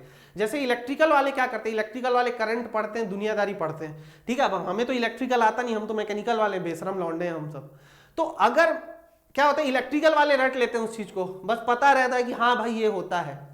मैकेनिकल वाले क्या करते हैं, अगर मैं आपको बता रहा हूं कि भाई फ्लूइड है, हाँ मैं आपको सरफेस टेंशन मान लीजिए पढ़ा रहा हूं, तो सरफेस टेंशन की वजह से आपका कीड़ा जो होता है वो पानी के ऊपर चलते हैं, तो आप इमेजिन कर लेते हैं, तुरंत इमेजिन कर लेते हैं। अगर मैं बोलता हूं कि मैं एक पत्थर को फ्लैट मार रहा हूं तो पत्थर उसके ऊपर बाउंस कर रहा है, तुरंत उसको इमेजिन कर लेते हैं। मैं अगर कह रहा हूं कि जब आप अपने बाल को गीले करते हैं तो वो चिपक जाता है ड्यू टू सरफेस टेंशन, आप तुरंत उसको इमेजिन कर लेते हैं। बट जब मैं आपको ये चीज बताता हूं तो आप इसको इमेजिन नहीं कर पाते हैं, इसलिए इसको समझने में आपको दिक्कत होता है, ठीक है। आप बस इतना समझिए कि यहां पर जो मास फ्लो रेट एंटर हो रहा है, यहां पर जो मास फ्लो रेट एंटर हो रहा है, इस मास फ्लो रेट की अगर मैं भरपाई करना चाहता हूं तो मैं इस सॉलिड ऑब्जेक्ट को क्या करूंगा, कुछ दूरी तक, कुछ ऊपर वर्टिकल डिस्टेंस में मैं इसको क्या कर दूंगा, मैं इसको डिस्प्लेस कर दूंगा। मैं क्या कर दूंगा, इसको डिस्प्लेस कर दूंगा। और जब मैं इसको डिस्प्लेस करूंगा तो ये जितनी दूरी डिस्प्लेस करेगा, ये जितना लेंथ, ये वाई डायरेक्शन में मैंने डिस्प्लेस किया, तो ये जो डिस्प्लेस किया मैंने, इसी डेल्टा स्टार को मैं क्या कहता हूं, डिस्प्लेसमेंट थिकनेस कहता हूं। और ये क्या कर रहा है, इस मास फ्लो रेट का जो लॉस हो रहा है उसको क्या कर रहा है, कंपनसेट कर दे रहा है, ठीक है। अब समझिए कैसे होता है, अब समझिए कैसे होता है, बहुत ध्यान से। इसका मैं डेरिवेशन करा रहा हूं, ये डेरिवेशन उन लोग देख सकते हैं जो सेमेस्टर पॉइंट ऑफ व्यू के लिए पढ़ना चाहते हैं, तो बहुत ध्यान से समझिएगा, बहुत ध्यान से समझिएगा, ठीक है। अब ये कैसे होता है, इसको थोड़ा सा समझना पड़ेगा आप लोगों को। चलो इस बार इसमें बहुत ज्यादा डायग्राम बनाना पड़ता है फ्रेंड्स, आई नो थोड़ा सा फ्रस्ट्रेटिंग हो सकता है आप लोगों के लिए, बट दिस इज इंपॉर्टेंट, ठीक है। ओके, ये मेरा कोई ना कोई बाउंड्री लेयर है, ठीक है। ये मेरा क्या है बेटा, ये मेरा बाउंड्री लेयर है, ठीक है। दिस इज, अगर आपको एक समझ में आ गया ना तो बाकी सारा समझ में आ जाएगा। बाउंड्री लेयर, मैं किसी भी डिस्टेंस x पे क्या कर लेता हूं, मैं किसी भी डिस्टेंस x पे कोई बहुत छोटा सा फ्लूइड एलिमेंट कंसीडर कर लेता हूं। What I am doing this, कि मैं किसी भी एक पॉइंट पर एक फ्लूइड एलिमेंट कंसीडर कर लेता हूं। Let this be fluid element, ये मेरा कोई भी क्या है, फ्लूइड एलिमेंट है। इसकी जो दूरी है वो क्या है, x हॉरिजॉन्टल डायरेक्शन पे, इसकी जो दूरी है वर्टिकल डायरेक्शन पे वो है y, ठीक है। मैं मान लेता हूं कि यहां पर जो फ्लूइड की वेलोसिटी है वो फ्लूइड की वेलोसिटी क्या है, u, ठीक है। इसकी जो थिकनेस है, ये जो थिकनेस है, ये थिकनेस को मैं कंसीडर कर लेता हूं, ये थिकनेस है आपकी dy, ठीक है। और यहां पर जो विड्थ है, विड्थ जो ये देखिए यहां पर जो ये प्लेट है, जितना प्लेट यहां पर जो मैं मान लेता हूं, यहां पर जो है विड्थ है, विड्थ ऑफ फ्लूइड एलिमेंट, ठीक है, विड्थ ऑफ फ्लूइड एलिमेंट, इसको मैं मान लेता हूं, या W ले लीजिए या B ले लीजिए, ठीक है। आप इसको क्या ले लीजिए, B ले लीजिए, ठीक है। अब यहां पर जो वेलोसिटी प्रोफाइल बनेगा, यहां पर जो वेलोसिटी प्रोफाइल बनेगा वो कैसा बनेगा, वो कुछ इस टाइप से बनेगा, ऐसे करके बनेगा, ठीक है।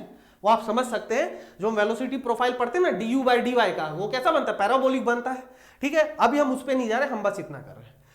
अब यहां पर देखिए मैं क्या कर रहा हूं, मास फ्लो रेट को मैं कंपनसेट करना चाह रहा हूं।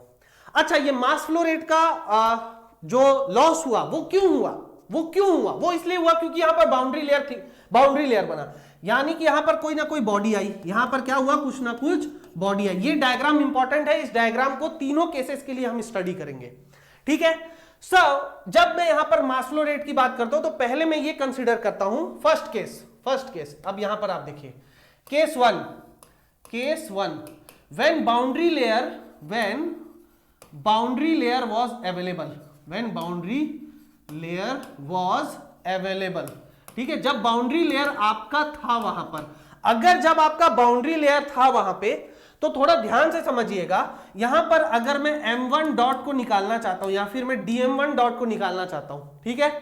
dm1 डॉट क्यों लिखा मैंने, क्योंकि ये जो फॉर्मूला हो जाएगा वो क्या हो जाएगा, rho into da into velocity, होगा कि नहीं होगा।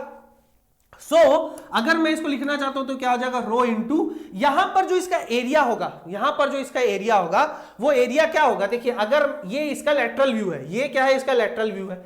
अगर मैं इसको यहां से देखूंगा, इसका फ्रंट व्यू से देखूंगा, अगर मैं इसको फ्रंट व्यू से देखूंगा तो ये कुछ ऐसा दिखेगा फ्रेंड्स, ये कुछ ऐसा दिखेगा, कैसा दिखेगा, ये जो है b हो जाएगा यानी कि विड्थ हो जाएगा, और ये आपका क्या हो जाएगा, dy हो जाएगा।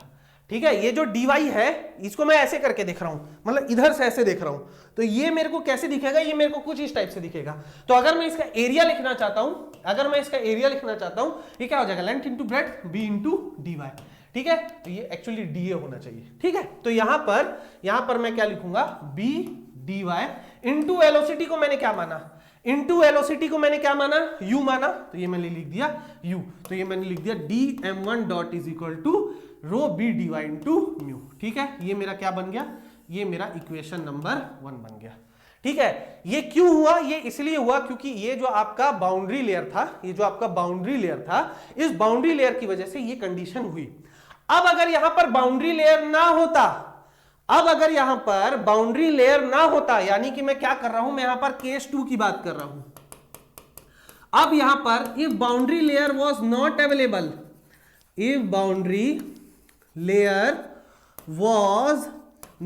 अवेलेबल, अगर यहां पर बाउंड्री लेयर अवेलेबल ना होता, तो यहां पर मैं मास फ्लो रेट कंसीडर करता, लेट कि वो मास फ्लो रेट क्या हो जाता, मेरा dm2 डॉट हो जाता, मान लीजिए कि वो होता, तो वहां पर क्या होता, ये होता rho into D into velocity, formula तो वही यूज होगा।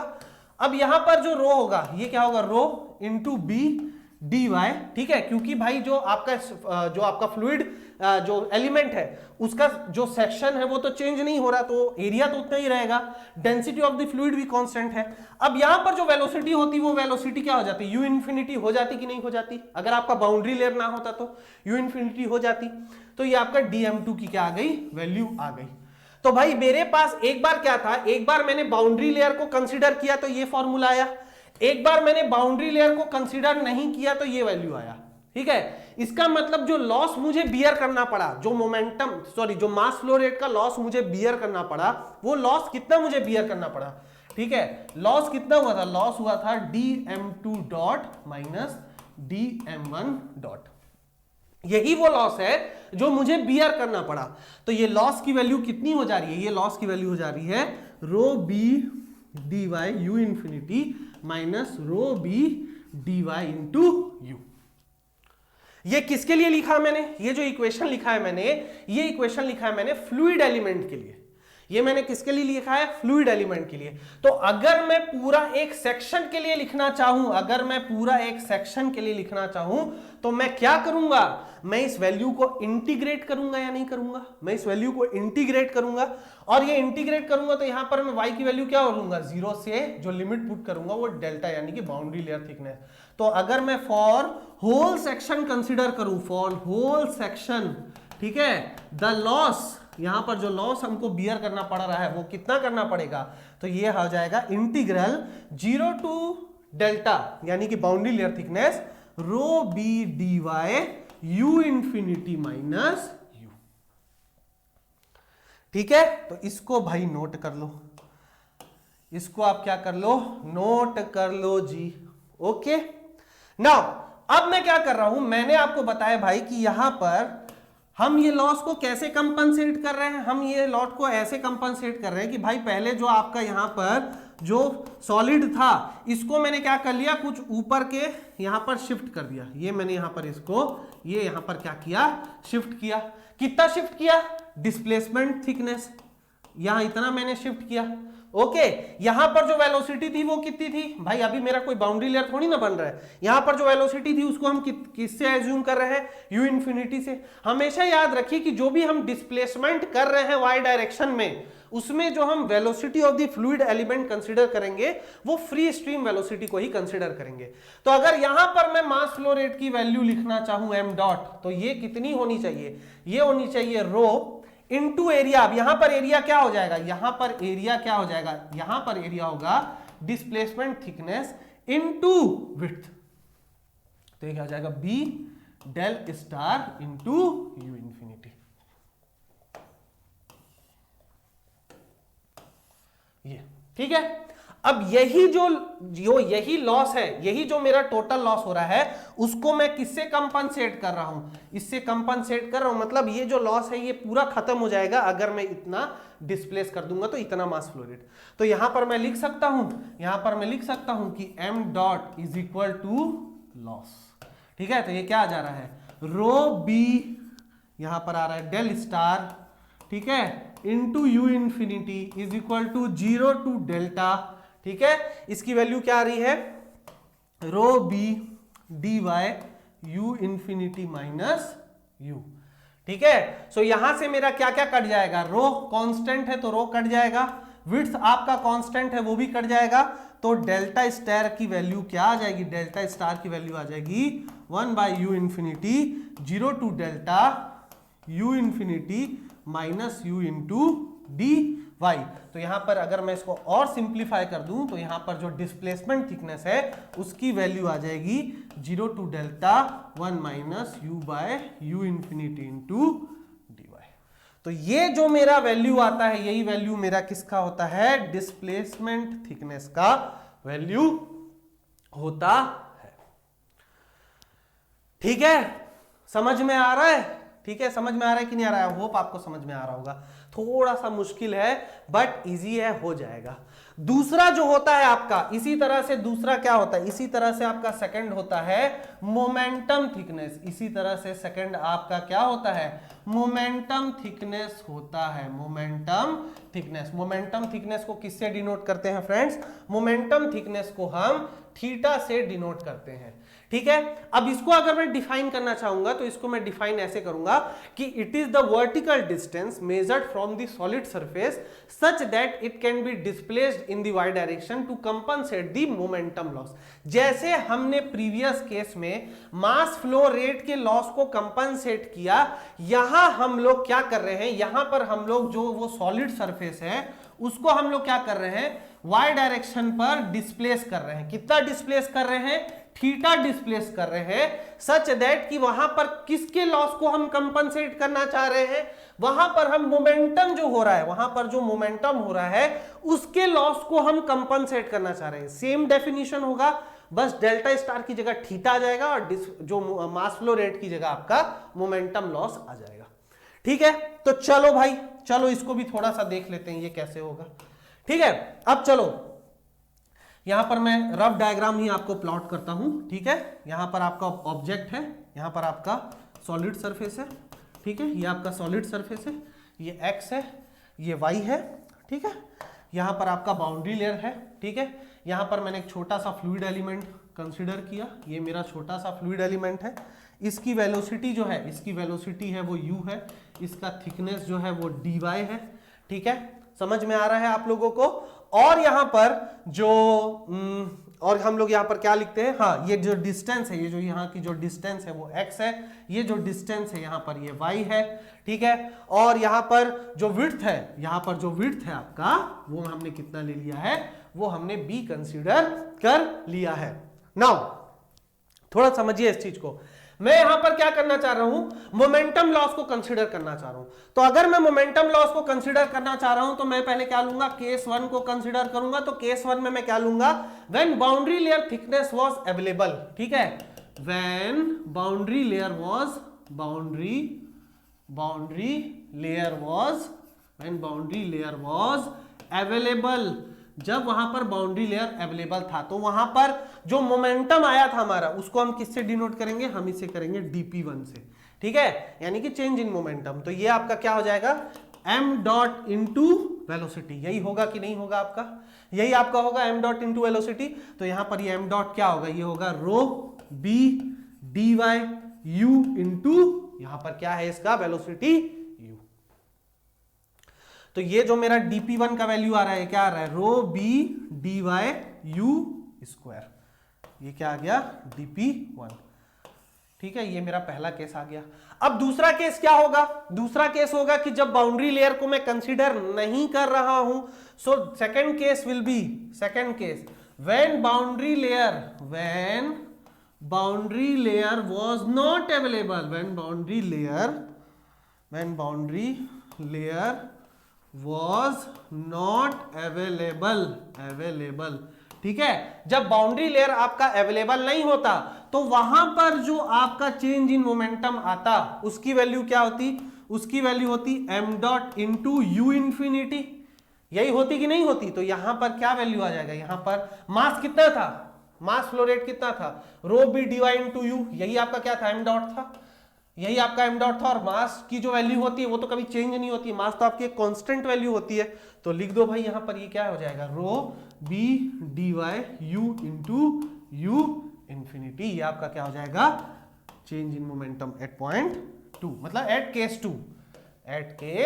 2, ठीक है। तो यहां पर जो लॉस आपको बियर करना पड़ रहा है, जो लॉस आपको बियर करना पड़ रहा है, वो लॉस कितना हो रहा है, वो लॉस आपका हो जा रहा है dp2 माइनस dp1, यानी कि momentum for case 2 minus momentum for case 1।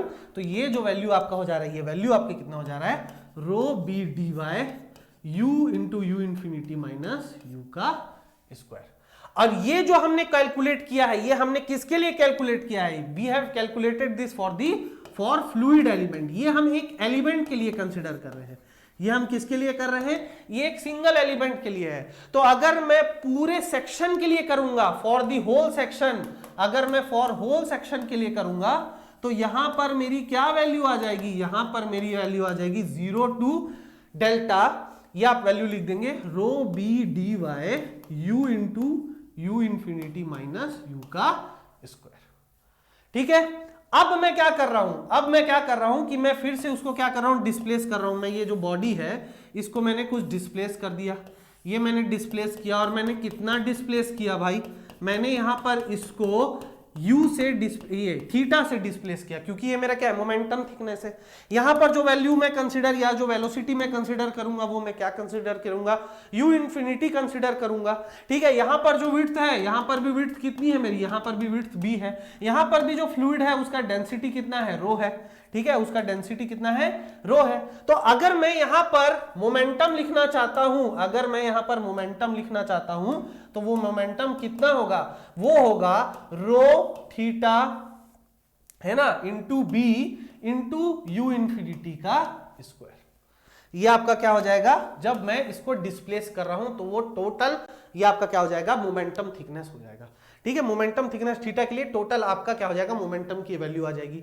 अब इसी से मैं क्या कर रहा हूं, इसके लॉस को कंपनसेट कर रहा हूं, इसी से मैं इस लॉस को कंपनसेट कर रहा हूं। तो यहां पर इन दोनों वैल्यू को हम क्या करेंगे, इन दोनों वैल्यू को हम इक्वेट कर देंगे। तो यहां पर ये वैल्यू क्या हो जाएगी, थोड़ा सा ध्यान से देखेंगे, ये हो जाएगी rho theta, rho B theta U infinity का square is equal to 0 to delta, ठीक है। ये आपका क्या हो जाएगा, rho B D Y U infinity minus U का स्क्वायर, ठीक है। तो यहां से क्या क्या चीजें आपकी कट जाएंगी, रो बी और ये रो और बी कट जाएगा।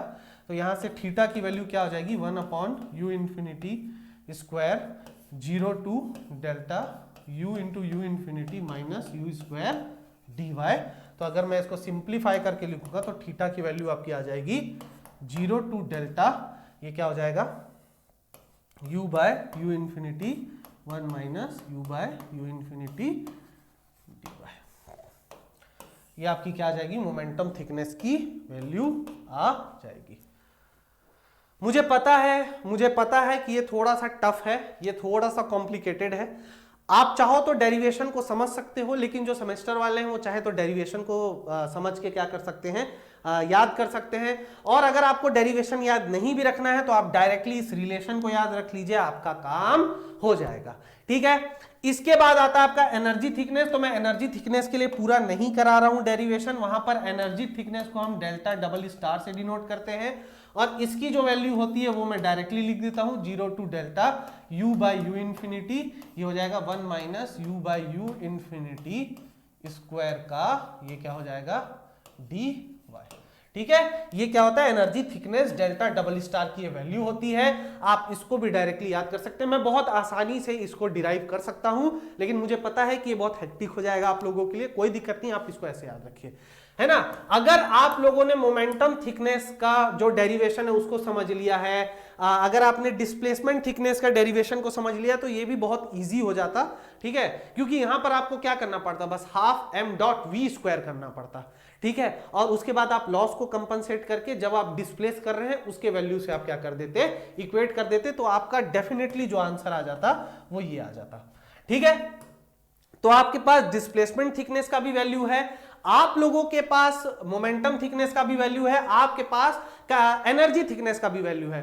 और यहां पर ध्यान रखिएगा कि जब हम एनर्जी थिकनेस की बात करते हैं तो वहां पर सिर्फ और सिर्फ काइनेटिक एनर्जी की ही बात करते हैं, ठीक है। तो चलिए यहां पर ऐसा करिए, एक क्वेश्चन मैं आपको असाइनमेंट के लिए दे देता हूं, आप उस क्वेश्चन को क्या करिए, स्क्रीनशॉट ले लीजिए और उस क्वेश्चन को सॉल्व करिएगा, बस सॉल्व करके देख लीजिएगा, ठीक है ना। कमेंट सेक्शन पे लिखने की ऐसे कोई बहुत ज्यादा जरूरत नहीं है, ठीक है, बहुत इजी क्वेश्चन है। और देखिए क्वेश्चन किस टाइप से आते हैं, बस मैं आपको ये बताना चाह रहा हूं, ठीक है। दिस इज योर क्वेश्चन, ठीक है। लिखा है if the velocity profile in laminar boundary layer is given as, ठीक है, यहां पर u बाई यू, ये जो u डॉट है ये u इंफिनिटी है, ठीक है, इसकी वैल्यू आपको दे दी गई है in terms of delta and Y, ठीक है। तो यहां पर आपको बाउंड्री लेयर थिकनेस निकालना है, डिस्प्लेसमेंट थिकनेस निकालना है ना। और यहां पर एक चीज लिखा है whether the flow is separated और अटैच्ड, ठीक है। तो आपको सिर्फ और सिर्फ यहां पर क्या करना है, बाउंड्री लेयर थिकनेस और डिस्प्लेसमेंट थिकनेस की वैल्यू बतानी है, ठीक है। तो ये क्वेश्चन है आप लोगों के लिए, इस क्वेश्चन को आप लोग क्या करिएगा, इस क्वेश्चन को आप लोग देखिएगा। और जो ये लाइन लिखा है whether the flow is separated और अटैच्ड, इसका मतलब अगर आपको पता चले, मुझे तो पता है, अगर इसका मतलब आपको पता चलता है तो इस क्वेश्चन को डेफिनेटली, मैं इसको क्या करता हूं आज, मैं इस क्वेश्चन को हो सके तो टेलीग्राम चैनल पे सेंड कर देता हूं, ठीक है। तो इसकी वैल्यू आप लोग आपस में डिस्कस करिए, देखते हैं आप लोग किस नतीजे पे पहुंचते हैं, ठीक है। तो यहां पर मैंने आज के लेक्चर में कुछ 2-4 काम दे दिए हैं आप लोगों को, बट जरूरी है अगर आप सॉल्व करेंगे तो आपसे डेफिनेटली बनेगा। आपसे u अपॉन u इंफिनिटी की वैल्यू दे दी गई है, आपको डिस्प्लेसमेंट थिकनेस की वैल्यू यहां पर कैलकुलेट करना है, ठीक है। तो फ्रेंड्स ये रहा फ्लूइड मैकेनिक्स का लेक्चर, ठीक है। अब जो हमारा सब्जेक्ट स्टार्ट होने वाला है, वो सब्जेक्ट जो हमारा स्टार्ट होगा वो सब्जेक्ट हमारा होगा इंडस्ट्रियल इंजीनियरिंग का। इंडस्ट्रियल इंजीनियरिंग एक इंपॉर्टेंट सब्जेक्ट है, बट बहुत ज्यादा इजी सब्जेक्ट है। मैं जितने भी अभी तक टेक्निकल सब्जेक्ट्स मैंने पढ़ाए हैं, स्टडी किया है, उसमें थ्योरेटिकल पॉइंट ऑफ व्यू से अगर आप देखोगे तो इंडस्ट्रियल इंजीनियरिंग काफी बड़ा है, but get point of view से देखोगे जहां पर आपका न्यूमेरिकल बेस्ड अप्रोच ज्यादा यूज होता है, वहां पर बहुत ईजी हो जाता है आपका इंडस्ट्रियल इंजीनियरिंग। तो इंडस्ट्रियल में मैं आप लोगों को थ्योरेटिकल पार्ट नहीं पढ़ाऊंगा, इंडस्ट्रियल पे मैं आप लोगों को न्यूमेरिकल पार्ट उसके पढ़ाने वाला हूं, ठीक है, पहली बात। दूसरी बात ध्यान रखिएगा 7 से 8 दिन में ही मैं इस सिलेबस को खत्म कर दूंगा। तो अगर आपको इसके अलावा कोई और डाउट है तो अभी उस डाउट को दबा के रखिएगा, क्योंकि हमारे पास बहुत ज्यादा टाइम नहीं है। तो जितना मैं पढ़ा रहा हूं उतना ही पढ़ना है, और उसके बाद हम मॉस स्टार्ट करेंगे। तो कुल मिला के हम ये पूरी कोशिश करेंगे कि 14 फरवरी से पहले मॉस भी कंप्लीट हो जाए, इंडस्ट्रियल इंजीनियरिंग भी कंप्लीट हो जाए, और एफएम तो आज कंप्लीट हो ही गया है, ठीक है। तो आई होप आपको मेरा पढ़ाया गया लेक्चर्स अच्छा लगा होगा, ठीक है। फ्लूइड मशीनरीज आप खुद से कोशिश करिए, बहुत छोटा सा यूनिट है, ठीक है। पेल्टन टरबाइन, कापलान टरबाइन और फ्रांसिस टरबाइन, ये आप लोग खुद से पढ़ सकते हैं। स्पेसिफिक स्पीड का फॉर्मूला होता है, पावर का फॉर्मूला होता है, बहुत सारे ऐसे कॉन्सेप्ट होते हैं जो मैंने पहले भी आप लोगों को क्या किया है, डिस्कस किया है। तो आप लोग क्या करेंगे, उसको पढ़ेंगे, वहां से खुद सॉल्व करने की कोशिश करिए, क्योंकि 2 नंबर का फ्लूइड मशीनरी आए ना आए, 5 नंबर का आपका इंडस्ट्रियल इंजीनियरिंग जरूर आएगा। इसलिए ये डिसीजन मुझे लेना पड़ा कि मैं within 1 week fluid machinery पढ़ाता हूं, उससे अच्छा मैं एक ऐसा सब्जेक्ट पढ़ा लूं जिससे 5 नंबर आपका श्योर शॉट कंफर्म हो जाए, ठीक है। तो ठीक है, फिर अब आप लोगों का जो नेक्स्ट सब्जेक्ट है वो इंडस्ट्रियल इंजीनियरिंग होगा।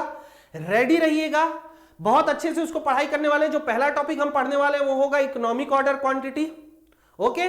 और उसके बाद हम लोग बहुत अच्छे से पढ़ेंगे और उसके बारे में डिस्कशन भी करेंगे, ठीक है। तो अगर आप लोगों को मेरा ये लेक्चर अच्छा लगा है तो प्लीज मेरे लेक्चर को लाइक कर दीजिए, शेयर कर दीजिए, सब्सक्राइब कर दीजिए हमारे चैनल को। मैकेनिकल वाले एकदम अच्छे से आइए, मेरे वीडियोस को देखिए, बहुत अच्छी उम्मीद है। मुझे ऐसा लग रहा है कि आपके फरवरी एंड या मार्च में आप लोगों का एक full fledged GATE syllabus start हो जाएगा जेनिक प्लेटफॉर्म पर, और मैं लीड करूंगा उसको, ठीक है। रेडी रहेंगे, नेक्स्ट लेक्चर में आपसे मुलाकात होगी, तब तक के लिए अपना ख्याल रखें। Thank you so much.